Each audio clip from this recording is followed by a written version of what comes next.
Remue ménage. Remue ménage.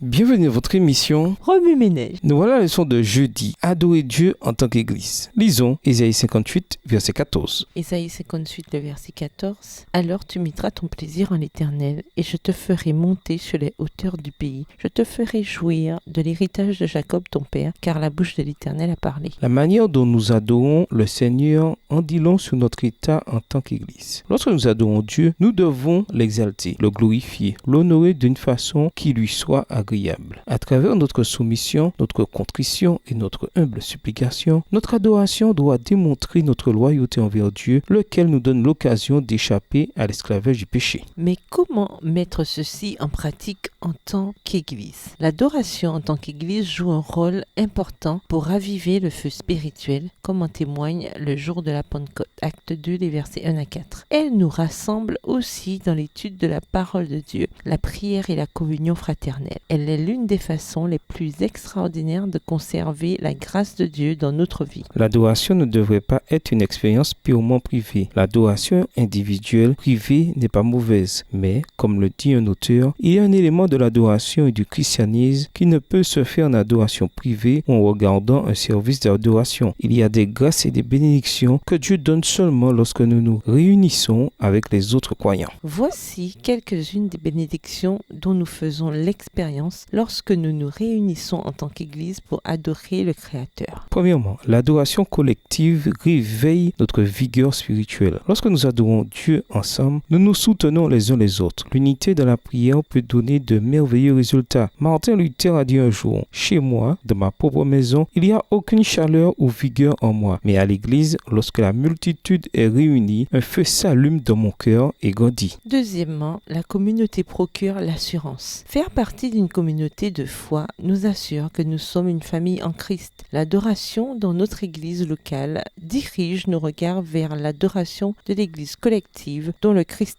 est la tête. Apocalypse 7, verset 9.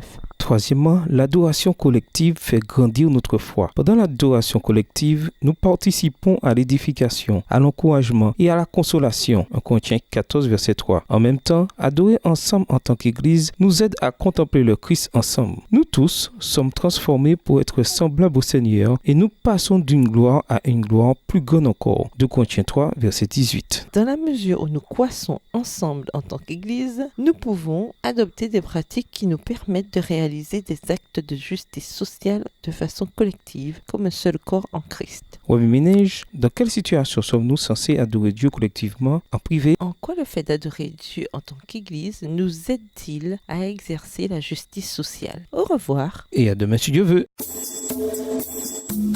Remue ménage. Remue ménage.